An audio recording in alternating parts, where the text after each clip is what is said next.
C'est sans doute parce que j'aimais les livres d'aventure quand j'étais jeune que je fais de si fréquentes allusions au livre des Actes des Apôtres que j'ai d'ailleurs intitulé le livre d'aventure de la Bible. Nous allons lire un de ces merveilleux récits au chapitre 17 et en commençant au verset 15 où nous trouvons un épisode de la vie du grand apôtre Paul. Je lis. Ceux qui accompagnaient Paul le conduisirent jusqu'à Athènes. Puis ils s'en retournèrent, chargés de transmettre à Silas et à Timothée l'ordre de le rejoindre au plus tôt. Comme Paul les attendait à Athènes, il sentait au-dedans de lui son esprit s'irriter à la vue de cette ville pleine d'idoles.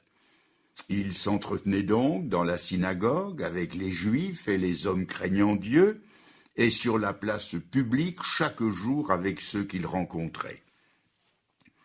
Quelques philosophes épicuriens et stoïciens se mirent à parler avec lui, et les uns disaient « Que veut dire ce discoureur ?» D'autres, l'entendant annoncer Jésus et la résurrection, disaient « Il semble qu'il annonce des divinités étrangères. » Alors ils le prirent et le conduisirent à l'Aréopage en disant « Pourrions-nous savoir quelle est cette nouvelle doctrine que tu enseignes ? Car tu nous fais entendre des choses étranges. Nous voudrions donc savoir ce que cela peut être. » Or, tous les Athéniens et les étrangers demeurant à Athènes ne passaient leur temps qu'à dire ou à écouter des nouvelles. Paul, debout au milieu de l'Aréopage, dit « Hommes athéniens, je vous trouve à tous égards extrêmement religieux, car en parcourant votre ville et en considérant les objets de votre dévotion, j'ai même découvert un autel avec cette inscription « à un Dieu inconnu. Ce que vous révérez sans le connaître, c'est ce que je vous annonce. Le Dieu qui a fait le monde et tout ce qui s'y trouve, étant le Seigneur du ciel et de la terre, n'habite pas dans des temples faits de mains d'hommes. Il n'est pas servi par des mains humaines, comme s'il avait besoin de quoi que ce soit, lui qui donne à tous la vie, la respiration et toutes choses. Il a fait que les hommes, sortis d'un seul sang, habitent sur toute la surface de la terre, ayant déterminé la durée des temps et les bornes de leur demeure. Il a voulu qu'ils cherchent le Seigneur et qu'ils s'efforcent de le trouver en tâtonnant, bien qu'il ne soit pas loin de chacun de nous. Car en lui, nous avons la vie, le mouvement et l'être. C'est ce qu'ont dit aussi quelques-uns de vos poètes. De lui, nous sommes la race. Ainsi donc, étant la race de Dieu, nous ne devons pas croire que la divinité soit semblable à de l'or, à de l'argent ou de la pierre, sculptée par l'art et l'industrie des hommes.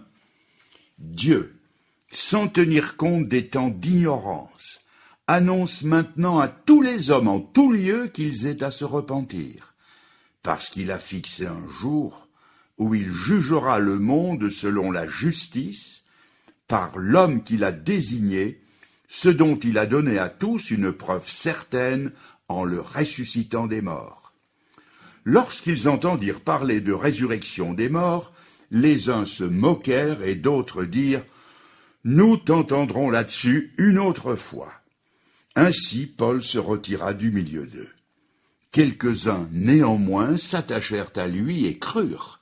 Denis, l'Aréopagite, une femme nommée Damaris, et d'autres avec eux.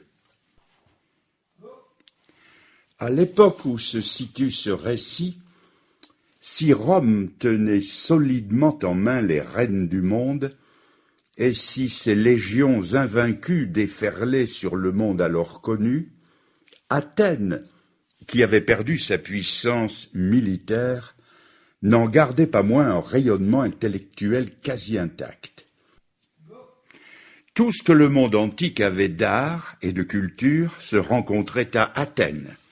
Philosophes et poètes, maîtres et disciples, artistes et gens de lettres, convergeaient vers la ville célèbre. Et c'est au milieu de ce beau monde que Paul, l'apôtre des nations, s'en vint faire escale quelques jours, en attendant ses amis qui devaient le rejoindre. L'apôtre Paul visita, comme tout le monde l'aurait fait, la belle ville d'Athènes, et il vit ces monuments magnifiques, dont les ruines attestent encore aujourd'hui la grandeur et la splendeur d'autrefois. Mais il remarqua aussi que la ville était pleine d'idoles. À chaque coin de rue se dressait une effigie d'une divinité différente qui sollicitait la foule cosmopolite, érudite, mais superstitieuse. Quelle mission pour le bouillant apôtre! Chaque jour le trouve dans la synagogue, dans la rue, à l'agora, la place du marché, en train de discuter, de parler, de prêcher l'Évangile. Devant lui, il avait toutes les tendances philosophiques qui se situaient entre ces deux extrêmes qu'étaient les stoïciens d'un côté et les épicuriens de l'autre. Les stoïciens, dont la vie était austère, faite de renoncement et de rigidité morale, et les épicuriens, dont la vie était la poursuite incessante du plaisir. Face à cet éventail de pensées philosophiques, l'apôtre Paul a présenté la seule chose qui puisse satisfaire les besoins de l'homme, parce qu'elle répond aux besoins fondamentaux de la nature humaine. Il parla de l'Évangile. Le message incisif de l'apôtre Paul attira de plus en plus de monde, jusqu'au jour où on lui demanda de monter à l'Aréopage, où, selon les lois de l'endroit, il devait faire un exposé succinct, sans artifice oratoire, de la nouvelle doctrine. L'apôtre Paul ne se fit pas prier. Il se tint debout au milieu de l'Aréopage, et à cette foule qui passait le plus clair de son temps à écouter ou à dire des choses nouvelles, il leur servit tout chaud quelque chose d'entièrement neuf. Près de 20 siècles ont passé depuis ce mémorable discours sur l'unité des hommes et de Dieu. Pendant 2 millénaires, la face du monde a beaucoup changé. Les conditions de vie ont évolué fortement. Presque partout, le paganisme a été absorbé par le christianisme et la conception superstitieuse des dieux multiples a été remplacée par la révélation combien plus rationnelle d'un Dieu unique. Mais je suis convaincu que si l'apôtre Paul devait prêcher un message au XXIe siècle, il redirait les mêmes choses, car il n'y a rien de nouveau sous le soleil. Lorsqu'il était à Athènes, Paul avait devant lui une foule adonnée à l'idolâtrie. Ils avaient autant de statues qu'ils avaient de dieux, et ils en avaient beaucoup. Rien qu'à Delphes, l'un des sites les plus courus de Grèce, il y en avait 3000. Les Grecs avaient 12 grands dieux, une quantité de demi-dieux, et une infinité de petits dieux. Et outre tous ces dieux-là, ils avaient même une stèle vide sur laquelle ils avaient gravé l'inscription à un Dieu inconnu, pour être bien sûr de n'en avoir oublié aucun. Quoique tous ces dieux aient disparu aujourd'hui, je suis convaincu, je le répète, qu'ils prêcheraient le même message à part la forme. Car si la face du monde a changé de nombreuses fois, le cœur des hommes, lui, n'a pas changé. Les idoles anciennes ont fait place aux idoles modernes, auxquelles on sacrifie le plus clair de son temps, de ses facultés et de son argent. Je vais vous en citer quelques-unes en passant. Les Grecs et les Romains, entre autres dieux, adoraient le dieu Mars. Mars était le dieu de la guerre et de la violence. Et le dieu Mars n'est pas mort. Il n'a jamais été si bien servi. Des milliers de milliards lui sont consacrés chaque année et il devient de plus en plus puissant. Son empire s'étend jusque sur les nations pauvres qui consacrent une partie importante de leur budget pour l'armement. Nous vivons comme sur une poudrière et il suffirait d'une étincelle mal placée pour que tout saute. Mais les guerres du dieu Mars ne se font pas seulement qu'entre les peuples, les races et les idéologies. La violence s'étale partout, sur le grand comme sur le petit écran. Il y a quelques années, un jeune Anglais a été condamné à mort pour meurtre, et pour sa défense, il a expliqué qu'il avait voulu faire comme un de ses héros de l'écran. Ces films à succès commerciaux surtout, créent un climat de violence fait d'enlèvement, de rap, de piraterie, de crimes plus monstrueux les uns que les autres. Mars s'insinue dans nos salons. La violence martienne est à l'honneur jusque dans les foyers et les familles. Et les armes à feu font place à d'autres armes qui s'appellent la langue, la calomnie, le mensonge, qui peuvent vous assassiner une réputation mieux qu'un coup de feu, et avec l'avantage, c'est de faire moins de bruit. Voyez ce petit garçon qui trottine à peine. Pour son anniversaire, il recevra en cadeau une mitraillette en plastique, avec laquelle il apprendra à tirer sur tout ce qui bouge, à commencer par l'auteur du cadeau. Oh, bien sûr que c'est pour rire. Mais 20 ans plus tard, il aura une arme, une vraie celle-là, avec laquelle on va lui apprendre à tuer pour de bon. Vous direz peut-être que mon illustration est puérile, sentimentale, mais sans portée réelle. Mais il y a quelques années, dans la région de Tarbes, j'ai rencontré une jeune fille chinoise dont le père était général de la révolution chinoise. Elle s'était enfuie avec sa mère en passant miraculeusement la frontière par Hong Kong. Elle m'a dit que dans son pays, des dizaines de milliers de petites filles de 12 ans étaient enseignées dans le maniement des armes à feu. Ne voit-on pas aujourd'hui des adolescents devenir des seigneurs de guerre et prendre le commandement de groupes rebelles armés qui sèment la terreur et la mort autour d'eux? La date du 11 septembre 2001, 11 septembre new-yorkais, ne restera-t-elle pas, comme tant d'autres dates et d'autres lieux, gravée dans toutes les mémoires? Ces Grecs honoraient aussi le dieu Mercure. Mercure était le dieu du commerce et des voleurs. Il semblerait, selon certains, que ces deux mots aillent très bien ensemble. Et croyez-moi, le dieu Mercure était moins bien servi alors qu'aujourd'hui, car à côté d'un commerce honnête, et je m'empresse de le dire, il y en a un, il y a aussi le commercialisme où tout se vend. On y vend la beauté, le sexe, le sport, l'armement, la santé, les biens sociaux, le progrès. Tout est mis aux enchères et est ramené à une notion de profit.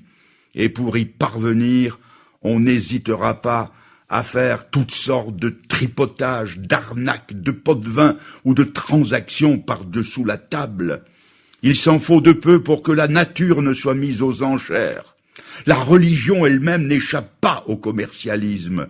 Des hommes ont fini par commercialiser le bon Dieu, qui pour certains est devenu une bonne affaire. L'apôtre Paul nous avait déjà prévenus lorsqu'il écrivait cette phrase dans 1 Timothée 6 et verset 5, « La piété est devenue comme une source de gain ». Victor Hugo, dont on vient de fêter le bicentenaire de la naissance, stigmatisait la religion de son temps d'une plume aussi vraie qu'acerbe. Vous vendez le baptême au jour de la naissance. Vous vendez aux pécheurs l'inutile indulgence. Vous vendez aux amants le droit de s'épouser. Vous vendez aux mourants le droit d'agoniser. Vous vendez aux défunts la messe funéraire. Vous vendez aux parents l'office anniversaire. Vous vendez aux raisons messe communion. Vous vendez chapelet, croix, bénédiction. Rien n'est sacré pour vous. Tout vous est marchandise, et l'on ne saurait faire un pas dans votre église sans payer pour entrer, sans payer pour s'asseoir, sans payer pour prier. L'autel est un comptoir. À nous le riche, au diable l'indigent. Non seulement les anciens avaient Mars et Mercure, mais ils avaient aussi la déesse Fortune aux yeux bandés. Nous avons aussi nos casinos, nos jeux de hasard, nos loteries, nos sports totaux, nos tiercés, nous avons tout cela. Le grand naturaliste Buffon a dit le cheval est la plus noble conquête de l'homme.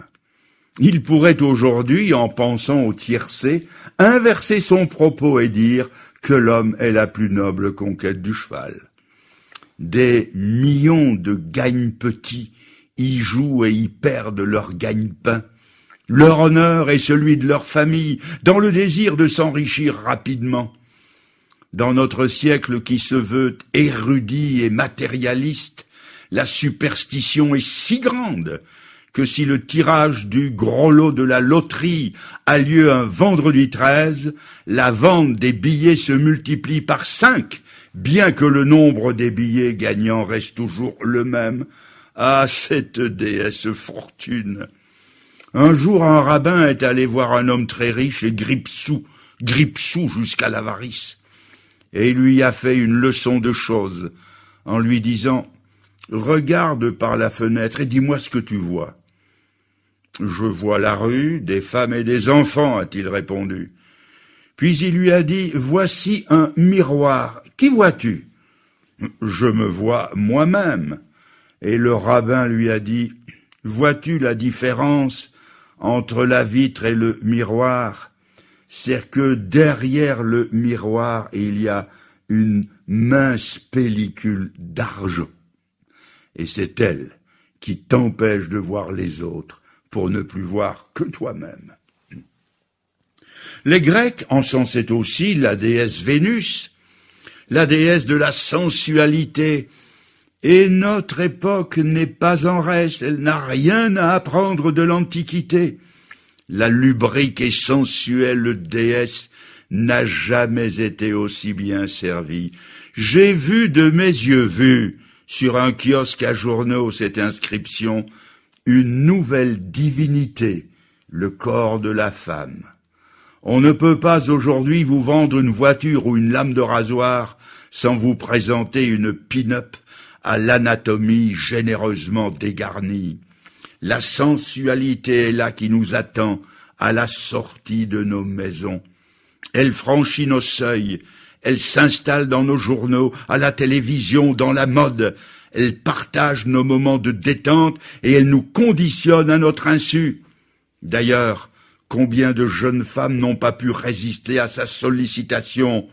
Pourquoi végéter dans un bureau ou s'occuper du ménage alors qu'il est si facile d'être la maîtresse d'un homme au carnet de chèques bien fourni? N'est-ce pas là la figure des temps modernes, sans parler de Sodome et de Gomorrhe, de ces passions contre nature auxquelles notre civilisation s'adonne de plus en plus, au point d'en légaliser les dérèglements, comme le firent ces deux villes maudites et corrompues avant que le feu du ciel ne les détruise. Outre Mars, Mercure, la fortune et Vénus, les Grecs vénéraient Bacchus, le dieu du vin et des buveurs. Ce dieu-là est resté très moderne et très populaire. Il n'a pas pris une ride. C'est le Dieu qui appauvrit, qui asservit, qui avilit et qui dégrade.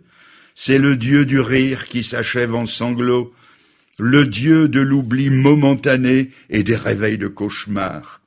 Il a un temple dans chaque bistrot.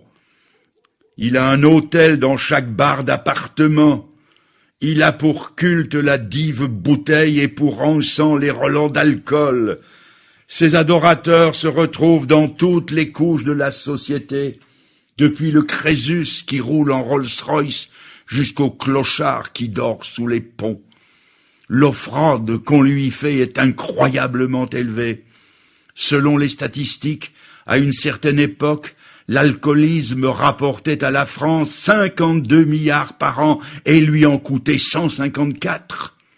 Bacchus est un grand créateur d'œuvres sociales, de centres de psychiatrie, d'asiles d'aliénés ou de maisons pour l'enfance battue ou abandonnée. Il a pour trône la misère et pour extrême onction la honte et le désespoir.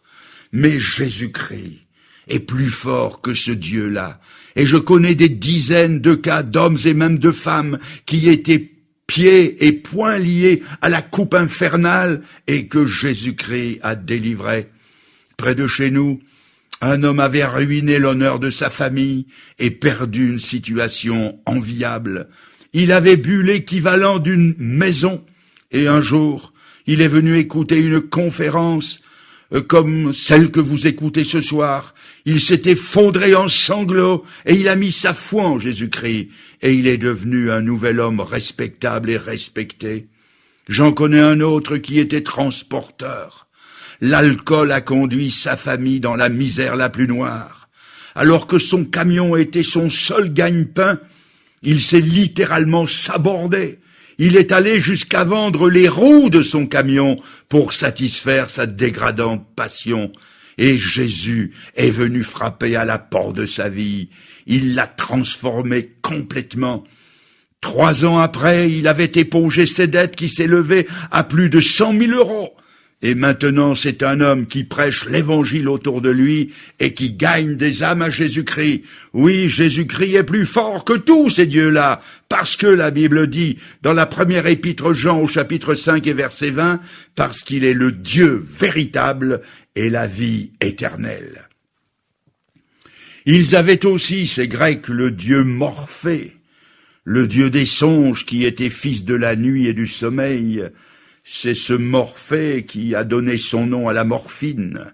C'est aussi le dieu de la drogue, à l'imagination, le rêve, l'évasion et les tranquillisants de naguère ont succédé des produits au nom redoutables comme LSD, hashish, chanvre indien et surtout héroïne.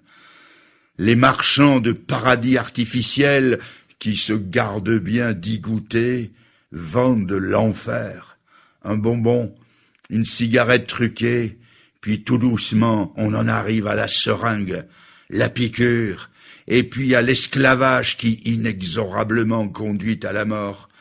Celui qui est tombé dans le piège ne s'en sort pas. C'est un hameçon à 3 têtes qui ne lâche jamais celui qui a mordu à l'appât. Jésus-Christ peut libérer d'un Dieu qui n'est qu'un démon.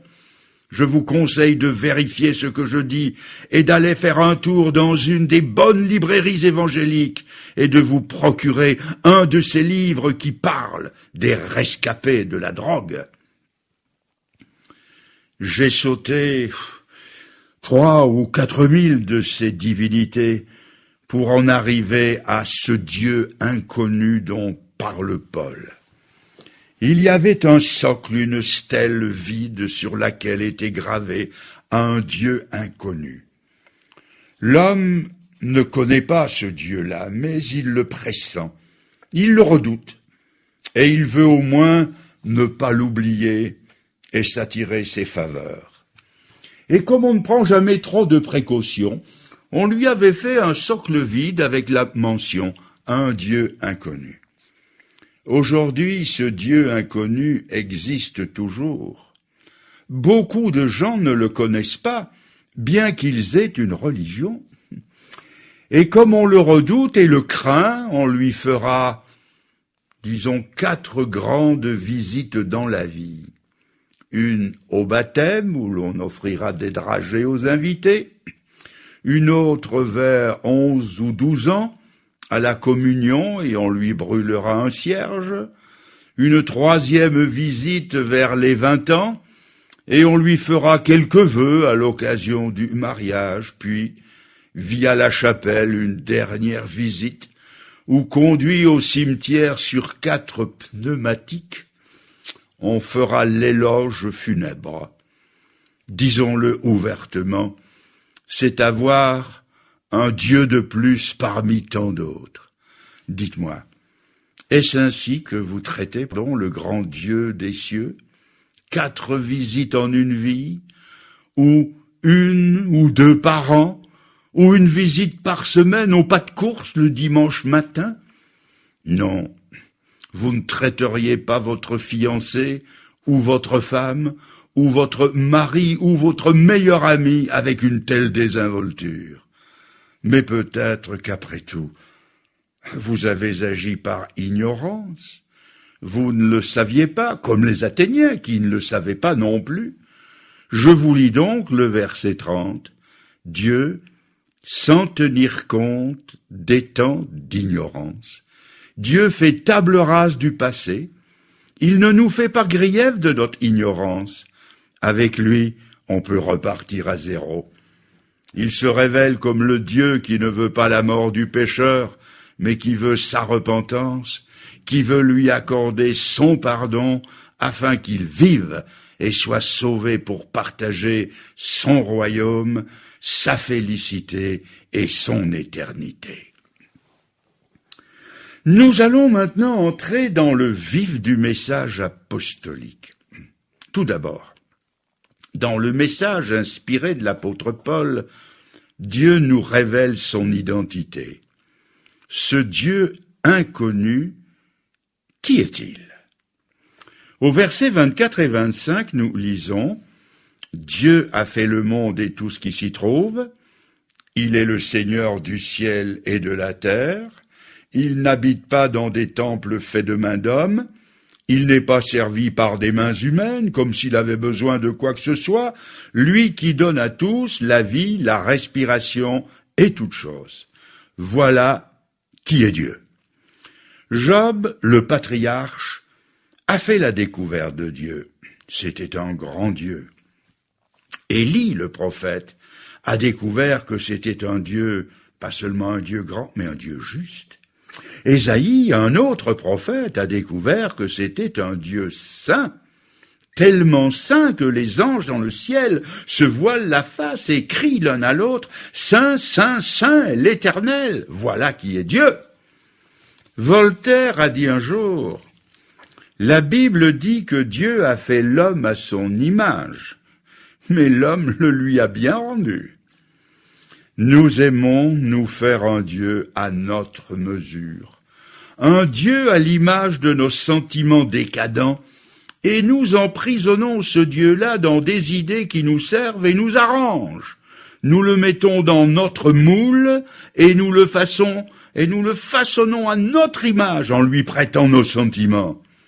Mais quand Dieu, le vrai, se présente à nous, il fait sauter ce moule et il se révèle à nous non pas comme un Dieu bon papa gâteau qui pardonne toutes nos fredaines, un Dieu sénile, mais un Dieu plus majestueux que la majesté des cieux.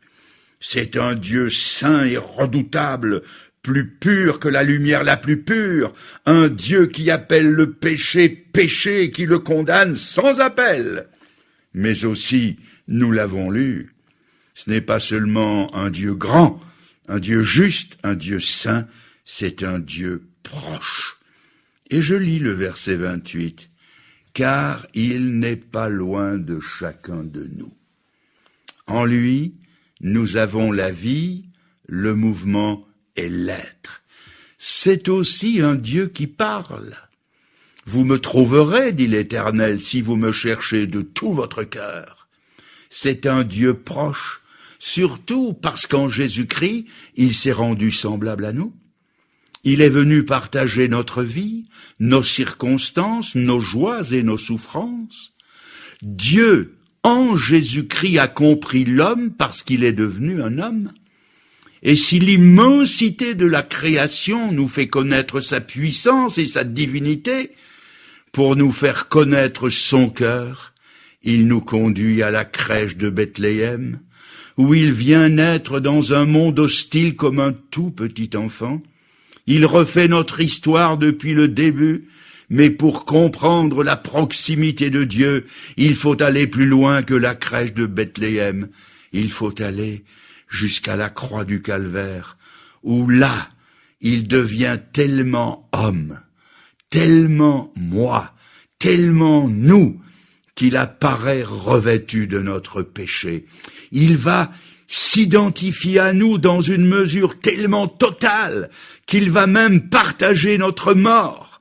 Dieu, est-il écrit, Dieu était en Christ, réconciliant le monde avec lui-même.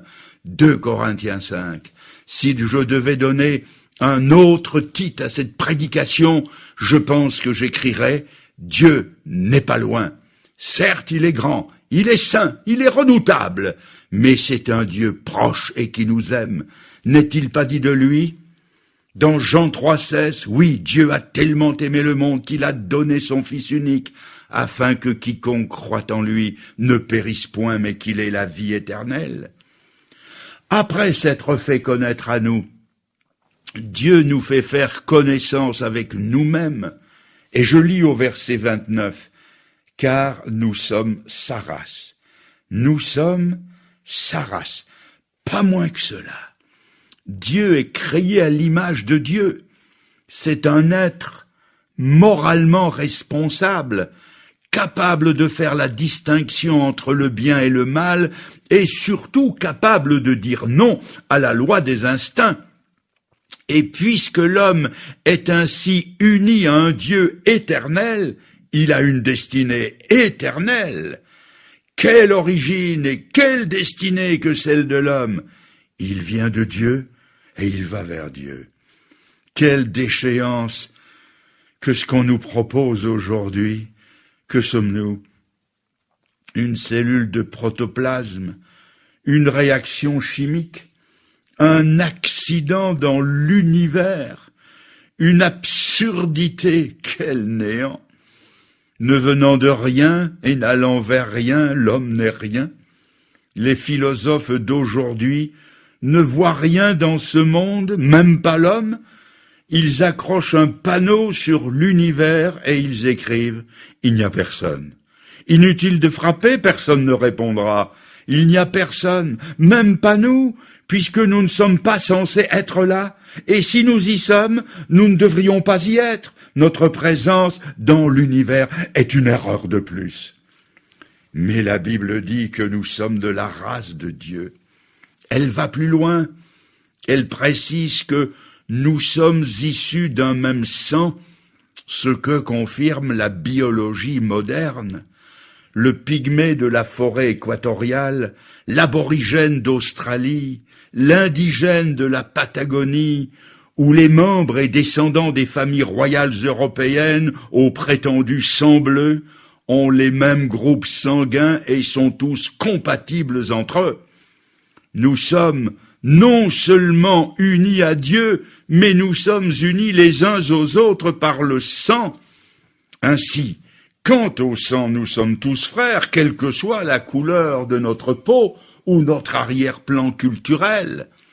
Il y a quelques années aux États-Unis, il y a eu un meurtre horrible. 2 Blancs ont froidement assassiné un jeune noir parce qu'il avait sifflé d'admiration en voyant passer une femme blanche. Ce qui a révolté la conscience mondiale, c'est que les 2 Blancs ont été acquittés. Un homme, quelle que soit la couleur de sa peau, a droit à la justice, à la considération et au respect.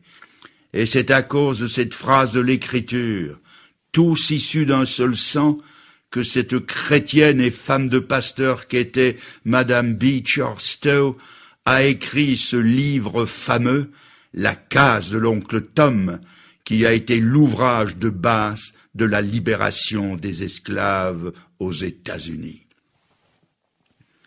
La Bible nous montre qu'il y a une autre unité entre les hommes, et elle l'affirme avec force, c'est que nous sommes unis tous, et entre nous, sur le plan du péché, même si nous avons de la peine à l'admettre.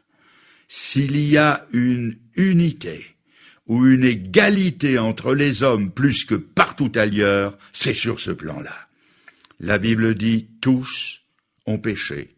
Et elle ajoute « il n'y a pas de juste, pas même un seul, pas même celui qui vous parle ». La Bible dit que tous se sont égarés et que comme des brebis errantes, nous avons suivi notre propre chemin. Mais ça, nous ne l'admettons pas volontiers, parce que nous nous comparons les uns aux autres, et nous nous croyons volontiers plus blancs, plus justes, meilleurs que les autres.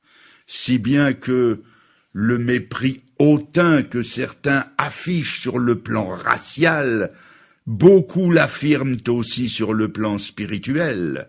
Cependant, nous sommes d'un même sang, nous sommes tous du sang et de la race d'un Adam pécheur et déchu. Et la preuve, c'est que nous mourrons tous comme lui. Parce que la Bible dit que la mort, c'est le résultat, le salaire du péché.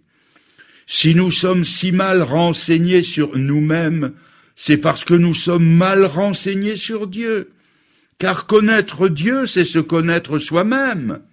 Reprenez le livre de Job, ce patriarche qui argumente avec Dieu pendant presque 40 chapitres et qui, arrivé au dernier, dit « Mon oreille avait entendu parler de toi, mais maintenant mon œil t'a vu, c'est pourquoi je me condamne et je me repens sur la poussière et sur la cendre.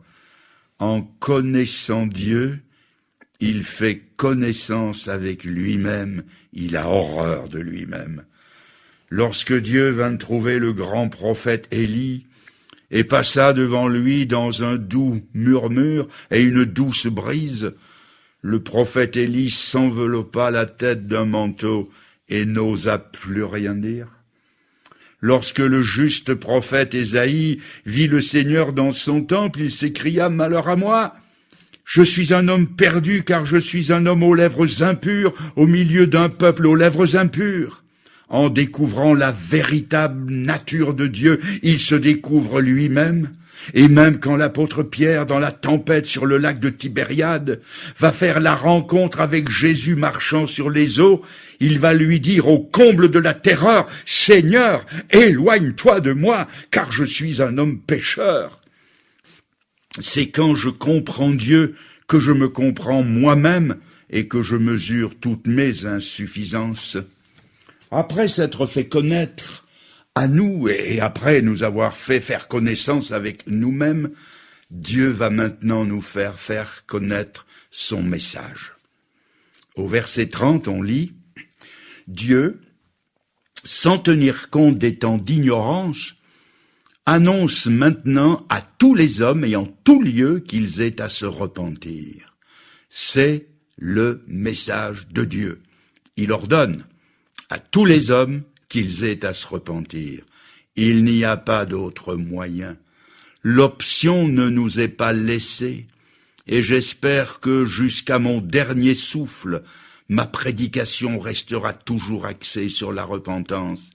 Il n'y a pas d'autre chemin pour atteindre le royaume de Dieu que celui de la repentance.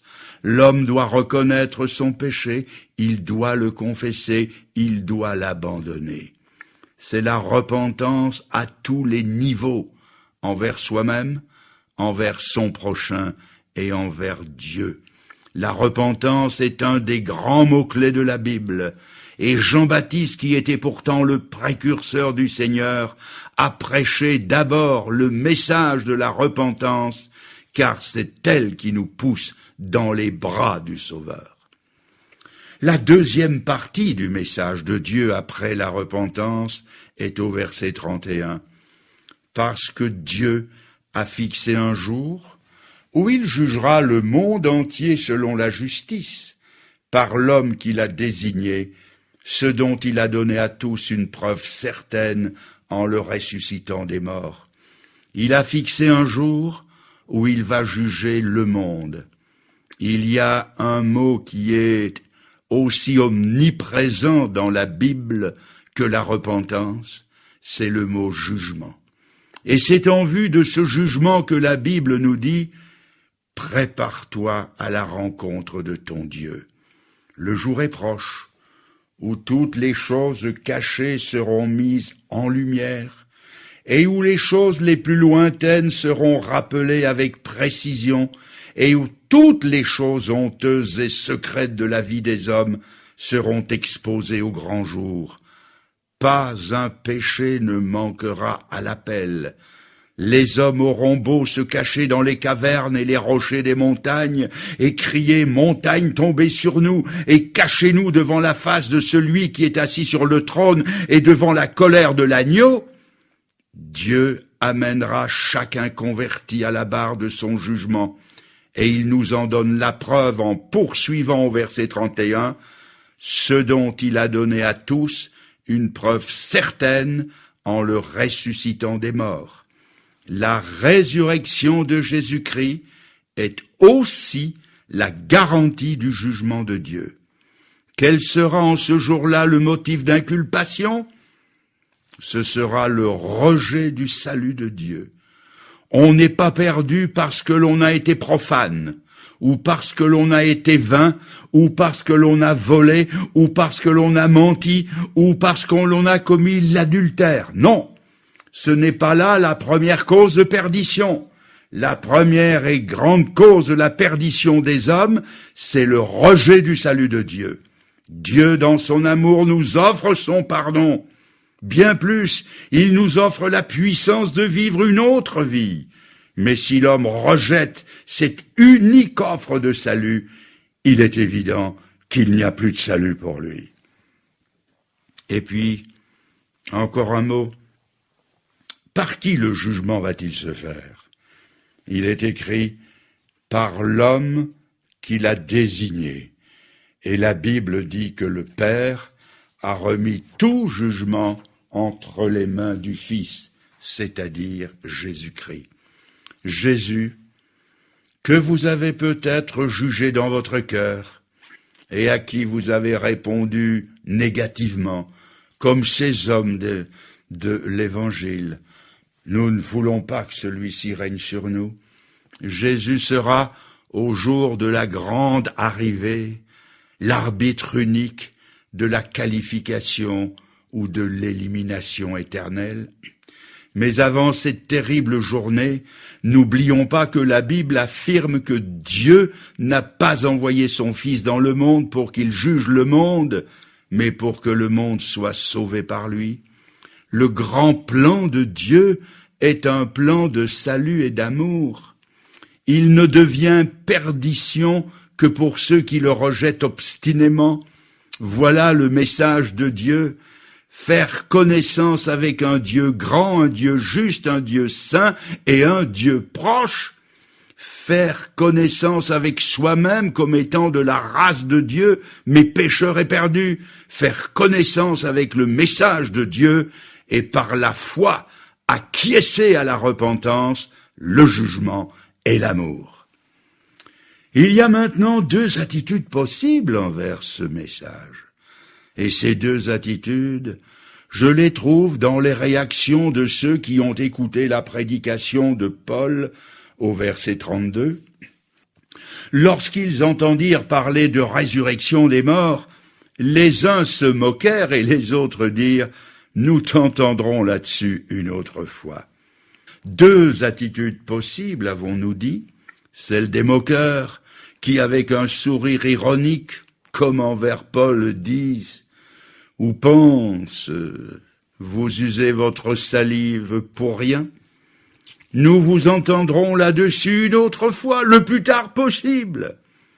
Mais devant Dieu, souvent, il n'y a pas ou il n'y a plus une autre fois. Pour Dieu, le salut n'est jamais pour demain, c'est toujours aujourd'hui. Aujourd'hui, si vous entendez sa voix, n'endurcissez pas votre cœur, dit l'Écriture par 3 fois sur la même page. Mais chacun est libre de repousser le message de Dieu. Quelle est redoutable cette liberté, quand la portée de l'enjeu, ce n'est pas moins que l'éternité. Tous ces moqueurs du temps de Paul et de tous les temps, au jour fixé par Dieu, seront confrontés avec le choix qu'ils auront fait. Mais je veux terminer sur une note heureuse. Je lis. Paul se retira du milieu d'eux. Quelques-uns, néanmoins, s'attachèrent à lui et crurent. Denis l'Aréopagite, une femme nommée Damaris et d'autres avec eux. 2 noms sont même cités, le directeur de l'Aréopage et une femme nommée Damaris, et ainsi que quelques autres. Ils crurent et ils s'attachèrent. Qu'est-ce que ça veut dire? Ils crurent, c'est-à-dire qu'ils firent confiance. Ils y engagèrent leur vie, ils ont dit « Oui, Seigneur ». Ce n'était pas une foi lointaine, détachée, impersonnelle. et ils s'attachèrent. Laissez-moi vous l'expliquer et je terminerai là. Il m'est arrivé plusieurs fois de prendre l'avion. Sur les lignes intérieures, le voyage est rapide et confortable, et en vue de l'atterrissage, une petite lumière rouge, no smoking, s'allume, et l'on entend la voix de l'hôtesse qui dit « Éteignez vos cigarettes et attachez vos ceintures ». Il se fait un grand calme, les conversations s'arrêtent, les journaux se ferment, les cigarettes s'éteignent, et l'on entend les clics des ceintures qui se bouclent. Pourquoi ? Parce que l'avion va connaître un moment critique. C'est le moment où il va prendre contact avec le sol. Et pour se préparer à ce contact toujours dangereux, il faut s'attacher au siège. Il faut faire corps avec le siège. Mes amis, il y a dans la vie un moment plus critique que tous les autres ensemble. C'est le moment où les hommes vont prendre contact avec Dieu. Et pour être dans de bonnes conditions pour le contact avec ce Dieu si grand et si saint, il faut aussi s'attacher. Mais s'attacher à qui ? S'attacher à celui qui a pris le choc pour nous à la croix du Calvaire. Dans toute l'histoire des hommes et dans tout l'univers de Dieu, il n'y a jamais eu un choc comme celui de la croix. Là, toute la colère de Dieu contre le péché a frappé Jésus-Christ de plein fouet, parce qu'il portait nos péchés en son corps sur la croix. Et il est descendu dans la perdition à notre place. Il a pris le choc pour nous. Et pour être bien sûr de ne plus le prendre, la seule chose à faire, c'est de nous attacher à lui, c'est de faire corps avec lui. Alors nous sommes certains que nous ne prendrons pas le choc du jugement parce que la Bible dit qu'il n'y a plus aucune condamnation pour ceux qui sont en Jésus-Christ, c'est-à-dire pour ceux qui se sont attachés à Jésus-Christ. Il a pris le choc de la condamnation à la place de tous ceux qui s'attachent à lui. Alors, mes amis, qu'allez-vous faire maintenant ? Eux ont cru d'abord.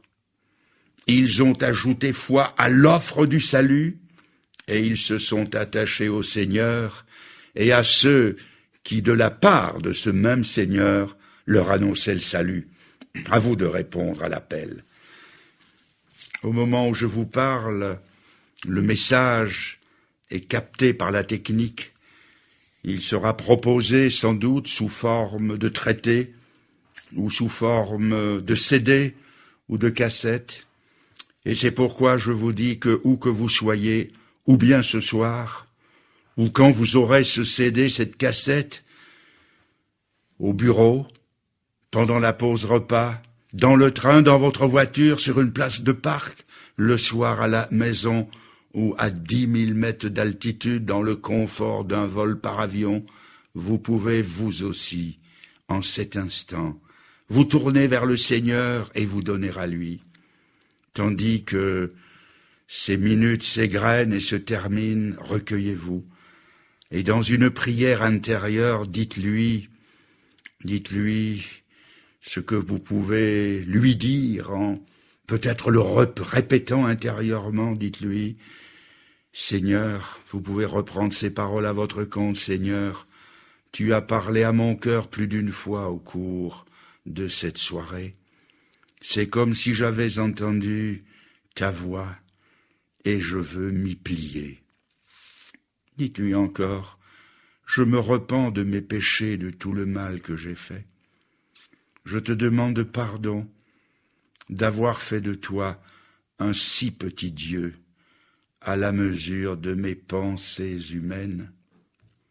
Dites-lui encore, je crois que Jésus-Christ, ton Fils unique, a pris sur lui le choc de mes péchés dans sa mort sur la croix.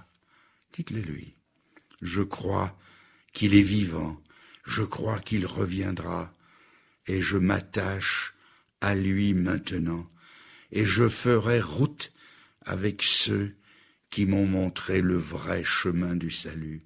Oui, Seigneur, je m'attache à toi. Merci de tout mon cœur. Amen. Amen.